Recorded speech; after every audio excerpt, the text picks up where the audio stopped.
जय श्री श्याम दोस्तों, आज की कहानियों में आपका स्वागत है। सत्यनारायण भगवान की व्रत की कथा। बोलो श्री कृष्ण भगवान की जय। बोलो श्री नारायण भगवान की जय। शास्त्रों में बताया गया है कि सत्यनारायण व्रत कथा का पाठ करने से व्यक्ति को 1000 यज्ञ करने के बराबर पुण्य फल की प्राप्ति होती है। सत्यनारायण भगवान व्रत कथा में भगवान विष्णु के सत्य स्वरूप के बारे में बताया गया है। इस व्रत का पाठ करने से घर में सुख समृद्धि का वास होता है और भगवान विष्णु की कृपा बनी रहती है। बोलो श्री कृष्ण भगवान की जय।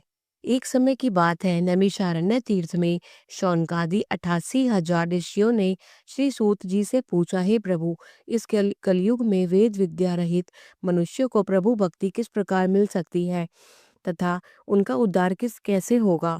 हे मुनिश्रेष्ठ, कोई ऐसा तप बताइए जिससे थोड़े समय में ही पुण्य मिले और मनवांचित फल भी मिले। इस प्रकार की कथा सुनने की हम इच्छा रखते हैं। सर्वशास्त्रों के ज्ञाता सूत जी बोले, हे वैष्णवों में पूज्य, आप सभी ने प्राणियों के हित की बात पूछी है, इसलिए मैं एक ऐसे श्रेष्ठ व्रत को आप लोगों को बताऊंगा जिसे नारद जी ने श्री लक्ष्मी नारायण जी से पूछा था और लक्ष्मीपति ने मणि श्रेष्ठ नारद जी से पूछा था। आप इसे ध्यान से सुनिए। एक समय की बात है, योगीराज नारद जी दूसरों के हित की इच्छा के लिए अनेकों लोकों में घूमते हुए मृत्यु लोक में आ पहुंचे। यहाँ उन्होंने अनेक योनियों में जन्मे प्राय सभी मनुष्यों को अपने कर्मों द्वारा अनेकों दुखों से पीड़ित देखा। उनका दुख देख नारद जी सोचने लगे कि कैसा यत्न किया जाए जिसके करने से निश्चित रूप से मानव के दुखों का अंत हो जाए। इसी विचार पर मनन करते हुए वे विष्णु लोक में गए। वहां वह देवों के ईष्ट नारायण की स्तुति करने लगे, जिनके हाथों में शंख चक्र गदा और पद्म थे, गले में वरमाला पहने हुए थे।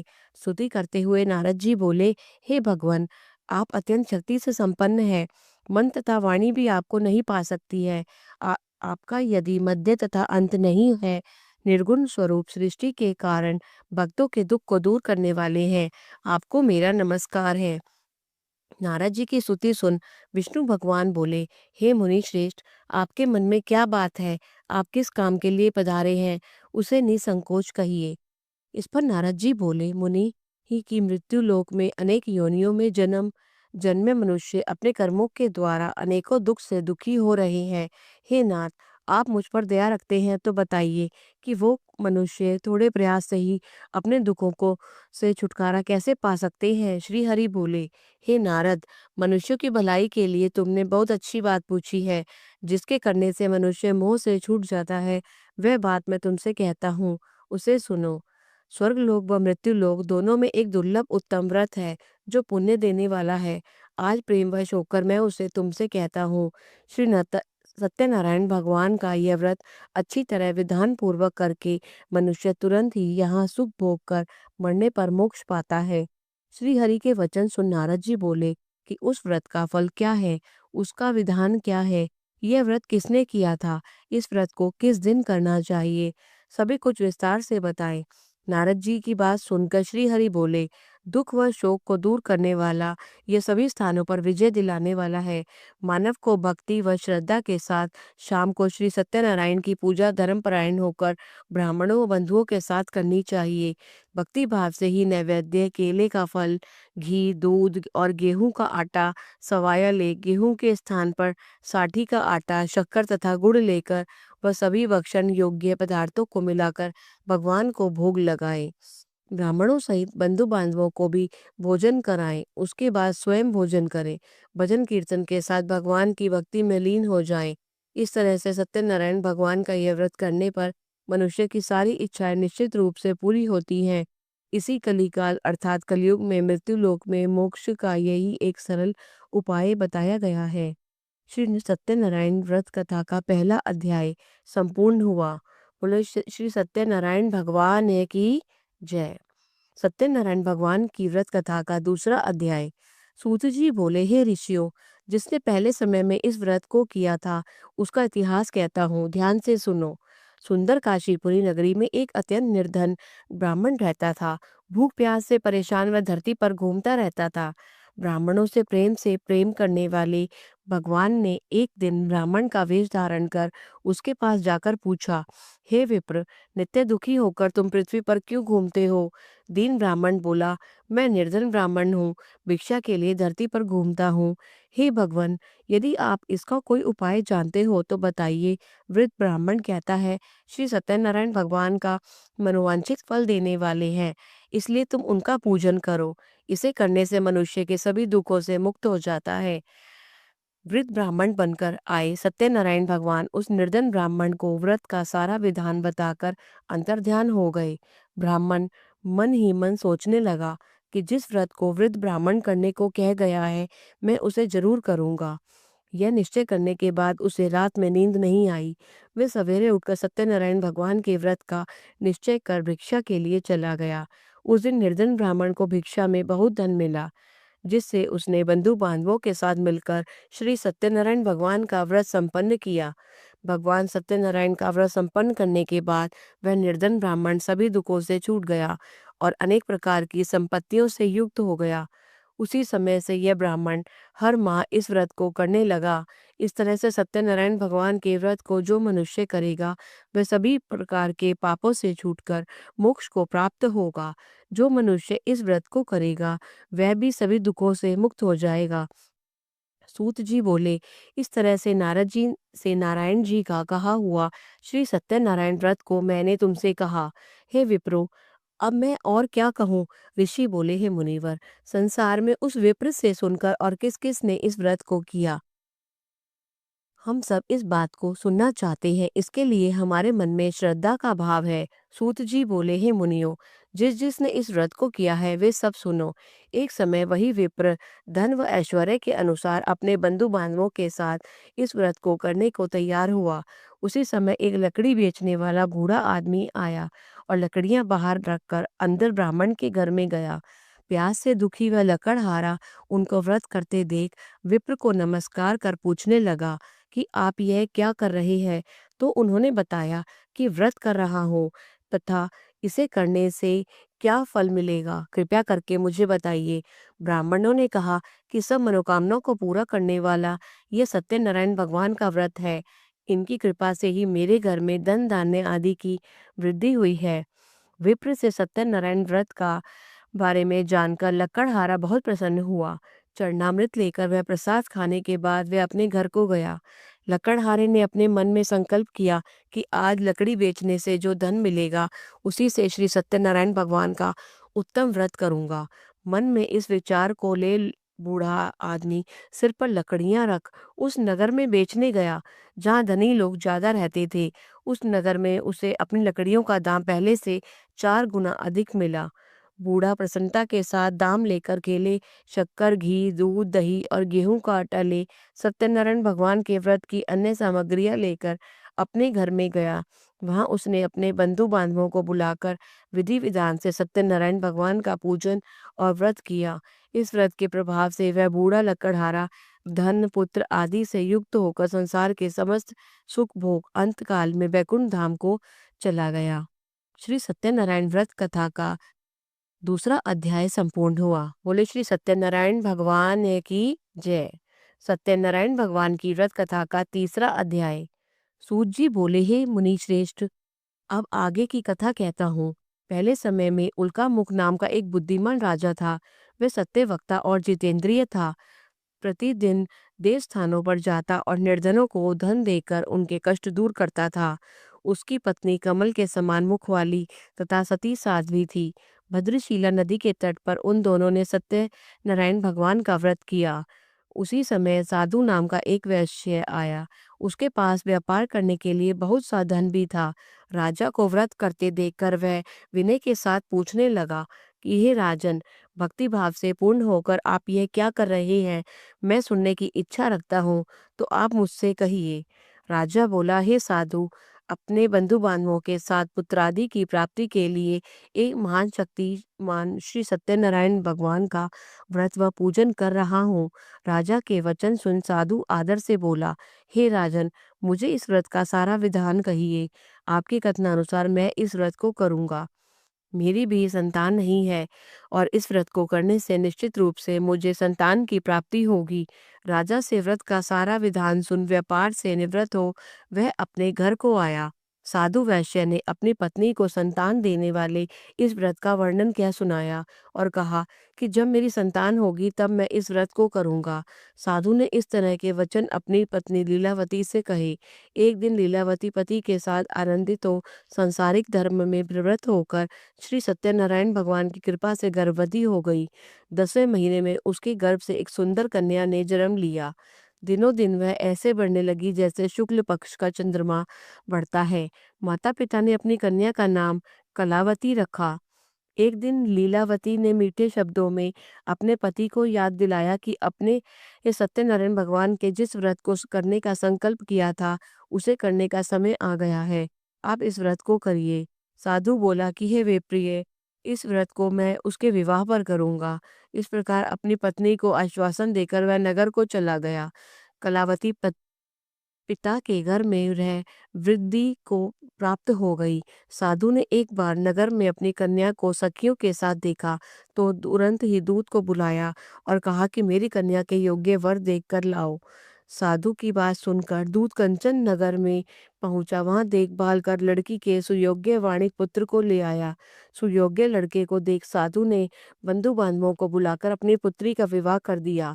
लेकिन दुर्भाग्य की बात यह कि साधु ने अभी भी श्री सत्यनारायण भगवान का व्रत नहीं किया। इस पर श्री भगवान क्रोधित हो गए और श्राप दिया कि साधु को अत्यधिक दुख मिले। अपने कार्य में कुशल साधु बनिया जमाई को लेकर समुद्र के पास स्थित होकर रत्नासागर में नगर में आया। वहां जाकर दामाद ससुर दोनों मिलकर चंद्रकेतु राजा के नगर में व्यापार करने लगे। एक दिन भगवान सत्यनारायण की माया से एक चोर राजा का धन चुराकर भाग रहा था।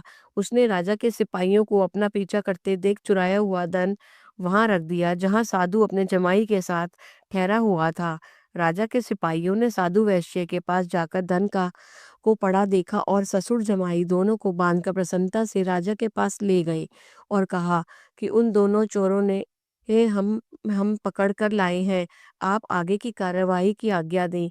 राजा की आज्ञा से उन दोनों की कठिन कारावास में डाल दिया गया। उनका सारा धन भी छीन लिया गया। श्री सत्यनारायण भगवान से श्राप से साधु की पत्नी भी बहुत दुखी हुई। घर में जो धन रखा था उसे चोर चुरा ले गए। शारीरिक तथा मानसिक पीड़ा व भूख प्यास से अति दुखी हो अन्न की चिंता में कलावती के ब्राह्मण के घर आई। वहां उसने श्री सत्यनारायण भगवान का व्रत होते देखा। फिर कथा भी सुनी। वह प्रसाद ग्रहण कर वह रात को घर वापस आई। माता के कलावती से पूछे ने कि हे पुत्री, तुम कहाँ गई थी और तेरे मन में क्या है और तेरे तन में क्या है? कलावती ने अपनी माता से कहा, हे माता, मैंने एक ब्राह्मण के घर में श्री सत्यनारायण भगवान का व्रत देखा है। कन्या के वचन सुन सी लीलावती भगवान के पूजन की तैयारी करने लगी। लीलावती ने परिवार व बंधुओं सहित श्री सत्यनारायण भगवान का पूजन किया और उससे वर मांगा कि मेरे पति और जमाई शीघ्र घर आ जाएं। साथ ही यह प्रार्थना की कि हम सब अपराध को क्षमा करें। श्री सत्यनारायण भगवान इस व्रत से संतुष्ट हो गए और राजा चंद्रकेतु को सपने में दर्शन दे कहा, हे राजन, तुम उन दोनों वैश्यों को छोड़ दो। तुमने उनका जो धन लिया है उसे वापस कर दो। अगर ऐसा नहीं किया तो मैं तुम्हारा धन, राज्य व संतान सभी को नष्ट कर दूंगा। राजा को यह सब कहकर वे अंतर्ध्यान हो गए। प्रातःकाल सभा में राजा ने अपना सपना सुनाया। फिर बोले कि वणिक पुत्रों को कैद से मुक्त कर दो और सभा में लाओ। दोनों ने आते ही राजा को प्रणाम किया। राजा मीठी वाणी में बोला, हे मानव भावों, भाग्यवश ऐसा कठिन दुख तुम्हें प्राप्त हुआ है, लेकिन अब तुम्हें कोई भय नहीं है। ऐसा कह राजा ने उन दोनों को नए वस्त्राभूषण भी पहनाए और जितना धन उनका लिया था उससे दुगुना धन वापस कर दिया। दोनों वैश्य अपने घर को चले गए। बोलो श्री कृष्ण भगवान की जय। सत्यनारायण व्रत कथा का तीसरा अध्याय संपूर्ण हुआ। बोलो सत्यनारायण भगवान की जय। सत्यनारायण भगवान की व्रत कथा का चौथा अध्याय। सूत जी बोले, वैश्य ने मंगलाचार कर अपनी यात्रा आरंभ की और अपने नगर की ओर चल दिया। उनके थोड़ी दूर जाने पर एक दंडी वेशधारी सत्यनारायण ने उनसे पूछा, हे साधु, तेरी नाव में क्या है? अभिवाणी वणिक हंसता हुआ बोला, हे दंडी, आप क्यों पूछते हो? क्या धन लेने की इच्छा है? मेरी नाव में तो बेल व पत्ते भरे हुए हैं। वैश्य के कठोर वचन सुन भगवान बोले, तुम्हारा वचन सत्य हो। दंडी के ऐसे वचन कह वहां से दूर चले गए। कुछ दूर जाकर समुद्र के किनारे बैठ गए। दंडी के जाने के बाद साधु वैश्य ने नित्य क्रिया के पश्चात नाव को ऊंची उठते देखकर अचंभा माना और नाव में बेल पत्ते आदि देख वह मूर्छित हो जमीन पर गिर पड़ा। मूर्छा खुलने पर वह अत्यंत शोक में डूब गया। तब उसका दामाद बोला कि आप शोक न मनाएं, यह दंडी का शाप है, इसलिए हमें उनकी शरण में जाना चाहिए, तभी हमारी मनोकामना पूरी होगी। दामाद की बात सुनकर वह दंडी के पास पहुंचा और अत्यंत भक्तिभाव नमस्कार करके बोला, मैंने आपसे जो जो असत्य वचन कहे थे उनके लिए मुझे क्षमा कर दें। ऐसा कहकर महान शोकातुर हो रोने लगा। तब दंडी भगवान बोले, हे वणिक पुत्र, मेरी आज्ञा से बार बार तुम्हें दुख प्राप्त हुआ है, तू मेरी पूजा से विमुख हुआ। साधु बोला, हे भगवान, आपकी माया से ब्रह्मा आदि देवता भी आपके रूप को नहीं जानते, तब मैं अज्ञानी कैसे जान सकता हूँ। आप प्रसन्न होइए, अब मैं सामर्थ्य के अनुसार आपकी पूजा करूंगा। मेरी रक्षा करो और पहले के समान नौका में धन भर दो। साधु वैश्य के भक्ति भाव पूर्व वचन सुनकर भगवान प्रसन्न हो गए और उसकी इच्छा अनुसार वरदान देकर अंतर्ध्यान हो गए। ससुर जमाई जब नाव पर आए तो नाव धन से भरी हुई थी। फिर वहीं अपने अन्य साथियों के साथ श्री सत्यनारायण भगवान का पूजन कर अपने नगर को चल दिए। जब नगर के नजदीक पहुंचे तो दूत को घर पर खबर करने के लिए भेज दिया। दूत साधु की पत्नी को प्रणाम कर कहता है कि मालिक अपने दामाद सहित नगर के निकट आ गए हैं। दूत की बात सुनकर साधु की पत्नी लीलावती ने बड़े हर्ष के साथ सत्यनारायण भगवान का पूजन कर अपनी पुत्री कलावती से कहा कि मैं अपने पति के दर्शन को जाती हूँ, तू कार्य पूर्ण कर शीघ्र आ जाना। माता के ऐसे वचन सुन कलावती जल्दी में प्रसाद छोड़ अपने पति के पास मिलने चली गई। प्रसाद की अवज्ञा के कारण श्री सत्यनारायण भगवान रुष्ट हो गए और नाव सहित उसके पति को पानी में डुबो दिया। कलावती अपने पति को वहां न पाकर रोती हुई जमीन पर गिर गई।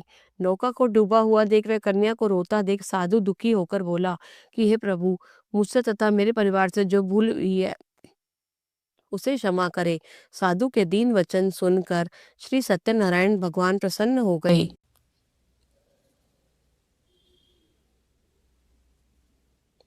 और आकाशवाणी हुई, हे साधु, तेरी कन्या मेरे प्रसाद को छोड़कर आई है, इसलिए उसका पति अदृश्य हो गया है। यदि वह घर जाकर प्रसाद खाकर लौटती है तो इसे इसका पति अवश्य मिलेगा। ऐसी आकाशवाणी सुन कलावती घर पहुंचकर प्रसाद खाती है और फिर आकर अपने पति के दर्शन करती है। उसके बाद साधु अपने बंधु बांधवों सहित श्री सत्यनारायण भगवान का विधि विधान से पूजन करता है। इस लोक का सुख भोग वह अंत में स्वर्ग को जाता है। श्री सत्यनारायण व्रत कथा का चौथा अध्याय संपूर्ण हुआ। बोलिए श्री सत्यनारायण भगवान की जय। सत्यनारायण भगवान की व्रत कथा का 5वां अध्याय। सूत जी बोले, हे ऋषियों, मैं और भी एक कथा सुनाता हूँ, उसे भी ध्यान पूर्वक सुनो। प्रजा पालन में लीन तुंगध्वज नाम का एक राजा था। उसने भी भगवान का प्रसाद त्याग कर बहुत ही दुख सहन किया। एक बार वन में जाकर वन पशुओं को मारकर वह बड़ के पेड़ के नीचे आया। वहां उसने ग्वालों को भक्ति भाव से अपने बंधुओं सहित सत्यनारायण भगवान का पूजन करते देखा। अभिमानवश राजा ने उन्हें देखकर भी पूजा स्थान में नहीं गया और न ही उसने भगवान को नमस्कार किया। ग्वालों ने राजा को प्रसाद दिया, लेकिन उसने वह प्रसाद नहीं खाया और प्रसाद को वहीं छोड़कर अपने नगर को चला गया। जब वह नगर में पहुंचा तो वहां सब कुछ तहस नहस हुआ पाया, तो वह शीघ्र ही समझ गया कि यह सब भगवान ने ही किया। दोबारा ग्वालों के पास पहुंचा और विधि पूर्वक पूजा करके प्रसाद खाया तो श्री सत्यनारायण भगवान की कृपा से सब कुछ पहले जैसा हो गया। दीर्घ काल तक सुख भोगने के बाद मरणोपरांत उसे स्वर्गलोक की प्राप्ति हुई। जो मनुष्य परम दुर्लभ इस व्रत को करेगा तो भगवान सत्यनारायण की अनुकंपा से उसे धन धान्य की प्राप्ति होगी। निर्धन धनी हो जाता है और भयमुक्त हो जाता है और संतानहीन मनुष्य को संतान सुख मिलता है और सारे मनोरथ पूर्ण होने पर मानव अंतकाल में बैकुंठ को जाता है। सूत जी बोले, जिन्होंने पहले इस व्रत को किया है, अब उनके दूसरे जन्म की कथा कहता हूँ। वृषतानंद ब्राह्मणों ने सुदामा का जन्म लेकर मोक्ष की प्राप्ति की। लकड़हारे ने अगले जन्म में निषाद बनकर मोक्ष प्राप्त किया। उल्कामुख नाम का राजा दशरथ होकर बैकुंठ हो गया। साधु नाम के वैश्य ने मोर ध्वज बनकर अपने पुत्र को आरे से चीर कर मोक्ष पाया। महाराज तुंगध्वज ने स्वयंभू होकर भगवान में भक्ति युक्त हो कर्म कर मोक्ष पाया। श्री सत्यनारायण व्रत कथा का 5वां अध्याय संपूर्ण हुआ। बोलिए श्री सत्यनारायण भगवान की जय। जय लक्ष्मी रमणा, जय स्वामी, जय लक्ष्मी रमणा। इस आरती को कीजिए। इसके बाद बोलो श्री कृष्ण भगवान की जय। अगर आपको सत्यनारायण भगवान की कथा पसंद आई, कृपया करके इसे लाइक कीजिए और अधिक से अधिक शेयर कीजिए। बोलो सत्यनारायण भगवान की जय।